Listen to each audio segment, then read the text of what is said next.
guys, what's going on? RedMaster here, and welcome back to another episode of Cars.tv commentary. We're going to bring you some exciting matches today, and that's really all I have to say about it. We are getting close to the patch, so these might be some of the final matches we see pre-patch release. Again, don't know when it is, and we probably will bring you some more videos on that very shortly. But with that being said, let's just jump right into the first match. Our first match today will be Ornstein up against oooje. I really, again, hope I don't butcher these names. But it looks like Viking Warlock going up against Viking Ninja. oooje starts off his turn 1 by summoning a Lumberjack. Pretty good early aggressive play. Ornstein responds with a Masuda right above his castle, as you can see there, maybe hoping to decrease some of the units in his hand. oooje moves his Lumberjack up to the center lane and plays a Kunoichi very aggressively as well, so he's really hoping to get some early damage. Masuda moved down to the bottom, and a Titan Watcher comes out to block that Lumberjack. Another Kunoichi now coming out from oooje, pretty much in the other lane. And of course Lumberjack and Kunoichi retreating. Ornstein takes this opportunity to advance his forces, Titan Watcher and Masuda both in the center lane. Acolyte comes out now. He's going to damage Titan Watcher, and that gives a Kunoichi the opportunity to strike down the Titan Watcher, also getting that free zombie from the Acolyte attack. Pegacorn going to come out now from Ornstein, hoping to maybe kill off this Lumberjack, doesn't want to deal with it anymore. And the Masuda will actually stand right up next to the zombie, not attack it, it's not going down. But another Acolyte comes out now. So all the combined forces of 2 Acolytes and the zombie are going to end up taking this Masuda out. Plus, oooje gets 2 zombies as well. And the Kunoichi will trade with the Pegacorn, leaving Ornstein in a pretty tight spot. Ice Blast, though, coming out from Ornstein, will take out all the forces that he had just assembled. So pretty good there, putting him on sort of the, well, not defensive. But regardless, Kuro coming out now in the center lane, hoping to maybe take some health off the castle. Dancing Swords and a Masuda now from Ornstein. They're going to block Kuro from remotely touching the castle. Really want to not let anything happen there. Southport Cannoneer, though, coming out, shooting at Masuda, damaging the Dancing Swords in the process with that explosive. Kunoichi comes out. Kuro finishes off Masuda and then retreats back down, as you can see on your screen there. Not looking too good in his hand. Arcanon. Arcanon's going to come out and kill off the Southport Cannoneer. Dancing Sword's going to damage the castle for 5, and that puts Ornstein at an advantage of 5 HP. I guess we can put it like that. Ice Blast from oooje now. Didn't realize that the Arcanon would mess up the spell targeting, and instead it's on his Kunoichi. But the Kunoichi doesn't get affected. While the Kunoichi moves up, Kuro does damage the castle. Ornstein, though, kills off the Kuro with a misplayed Fist of the 5 Gods there, so pretty lucky from Ornstein to discover his Kuro. However, Yarm Giant knocking back Arcanon, killing it and damaging the castle, plus a Kunoichi strike puts Ornstein down at 4. Really looking not too good for Ornstein. Fenrir, he'll come out, he'll bash this Kunoichi and use it to kill the Yarm, so that's pretty good. You can see that rampage effect of a unit trading. Yarm coming out now, smacking the Fenrir, and that's going to do 2 damage to the castle. Alright, alright. What's Ornstein going to do now? He's got some options, but I don't think he can be saved, though. Can't really be saved. He's going to play the Arcanon to kill off the Yarm Giant, but that's it. It looks like it's going to be a GG from oooje. Very nice plays, very creative with the Yarm Giants, of course. Always key, always useful. And, of course, those stealth plays that, you know, never knowing where a opponent's stealth monster might, or stealth unit might be, can get pretty dangerous. So overall, great play. With that being said, we're just going to jump right into our second match of the day. Match will be Exalted versus Transmission. Exalted running Ninja Viking, Transmission running Crusader Pirate, so definitely bound to be some interesting styles colliding here. Exalted starts off with the Mage Apprentice right down the center lane. Hoping to get a spell from Mage Apprentice, of course, maybe an effective one to help him out.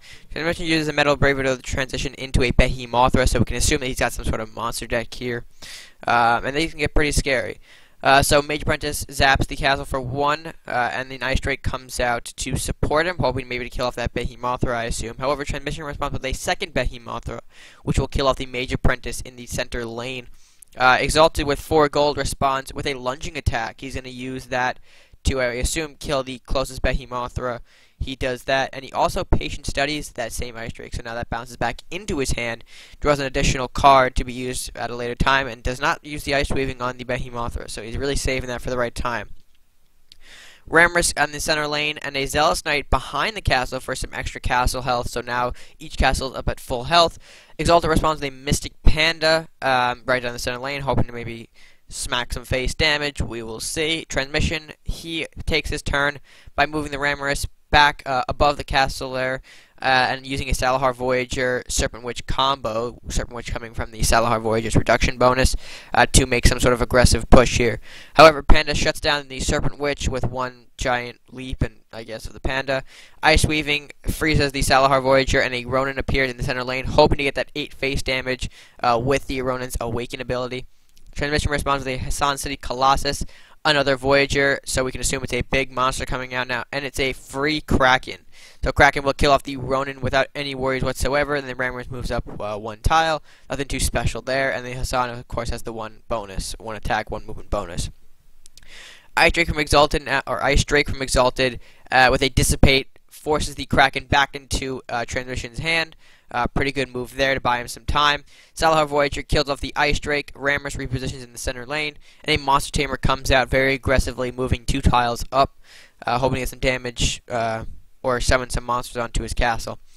Titan Watcher from the Exalted, as well as a Demon Hunter to probably block off that Monster Tamer. They don't want him getting anywhere close. Transmission responds with a Minotaur, which will, I assume... Okay, so he's trading with the Demon Hunter. Monster Tamer up in the center lane, in threatening position. Colossus got 2 attack now. Fenrir, though, from Exalted, he's going to summon Manfish, 2 Serpent Witches, and a Kaiser. Titan Watcher kills off the Serpent Witch. Kaiser killed by Fenrir, and that's a surrender from the Exalted, so Transmission wins. Very good showing of monster decks, and still how scary they can be. Monster Tamer, of course, a big lending hand with all the monster summons, and that Salahar Voyager bonus, definitely strong, and definitely monster decks should be taking advantage of that regardless. So, yeah, great showing the monster deck there. And with that being said, we'll move into our third and final match of the episode. The day will be Challenger 25 versus, I don't know how to say the name, so I'm just going to call that Al. Challenger starts his first turn off with a Peasant. Al responds by playing the Zealous Knight, of course, to make sure his castle doesn't get too damaged, as he's, putting it in a position where it's going to damage the Peasant and heal back the castle. However, Challenger does not engage with the Peasant. He'll use his Metal Bravery and summon a Berserker, hoping to get some damage buff from his ability.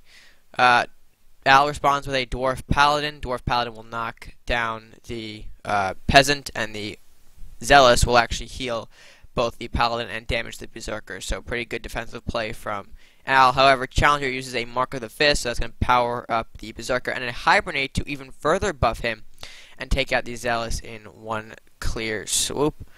Santa comes out from Al now. He's going to, I think, kill that off pretty well. Smacks for face, or smacks Berserker in the face, and uses the Dwarf Paladin to finish him off. So very good defensive play from Al there. Challenger responds with a Guardian, not using the Master Thief that he got, not using the Invest quite yet, but he plays the Guardian instead. Al responds with a Southport Cannoneer, damaging the Guardian, and Santa to block the Cannoneer, so hopefully to kill off the Guardian. Bridge Troll coming out from Challenger now. He'll weaken his gold count, or weaken Al's gold count, and use the Master Thief to invest for himself, so pretty good play there. Al's responds with a Crumbling Archive and repositioning his units into a more defensive maneuver, as you can see on the screen. Master Thief comes in and uses an Omega Strike to finish off the Santa, and Dragon Lore from Challenger while moving all of his other units. Guardian 2 tiles above the castle, Bridge Troll in the center lane. Lightning Bolt finishes off the Cannoneer, and another Dragon Lore from Challenger. Okay, so it's a very aggressive deck that he's using here. And, of course, filling up Al's hand pretty well. Rune Warrior from Al takes the Guardian out and kills off the Master Thief. He's hoping probably to kill that Bridge Troll as well. Challenger responded with another Dragon Lore. Excuse me. Getting 2 more cards, and of course Al cannot draw since his hand is pretty much full. Guardian coming out now, and a Salahar Rider. Of course, we saw the Bridge Troll also trade out with a Rune Warrior, if I failed to mention that, and a Peasant from Challenger as well. Ice Blast freezes off the Guardian and kills off both the Peasant and the Salahar Rider, and a Wood War as well, just to ensure that that Guardian won't be hitting face damage anytime soon. Blessing of the Trent, though, on the Guardian, pretty solid buff, and a Salahar Rider as well, just to reinforce. Oh, and a Spiny, too, okay. So it looks like a lot of things are coming towards Al's castle here. A Forest Revolt now is going to power up the Wood War, and a Titan Watcher as well, coming to summon right in front of the castle there. One Wood War damages the Guardian, the other one kills off the Spiny. Hibernate on the Titan Watcher now to make sure that it can withstand the oncoming attack. Overall, a pretty good battle. Salahar Rider kills off the Wood War, and the Guardian hits face damage. Omega Strike to the castle, an additional 4 damage. Lightning Bolt to the castle, that's another 2. Ooh. How is Al going to respond here? He's going to play a Crumbling Archive and a Grendel, so the Grendel will kill off the Guardian. The Wood War, it will hit face damage for 3. Titan Watcher moves up, and so far, looking like Al's making a comeback here. Challenger summons a Shield Runner. That's all he can do at this time. Al, I assume he's going to use what I think he's about to use to finish off the game here. As they move into sudden death, Al uses a Fist of the Five Gods, takes out the Shield Runner, and damages the castle. Titan Watcher to finish it off with the final killing blow. So very good plays from both respective sides. Very aggressive deck from Challenger, but the defensive strategies of Al was able to make a comeback for him in the end. So overall, 3 very good matches today here, folks. Definitely a strong showing, but I think that's going to do it for the video today. So if you did enjoy, please make sure to leave a like, share with your friends, and comment down below what you thought of today's matches. If you haven't done so already on Steam or Android, if you haven't used a promo code before, just go over to this options button, hit here, enter code, type in RedMaster all caps there, and receive 5 free card packs. If you are new to the channel, please make sure to hit that subscribe button, because once you hit that subscribe button, you're just showing all the support you can to the channel, and I very much appreciate that. So, with that being said, guys, until the next video, stay gaming.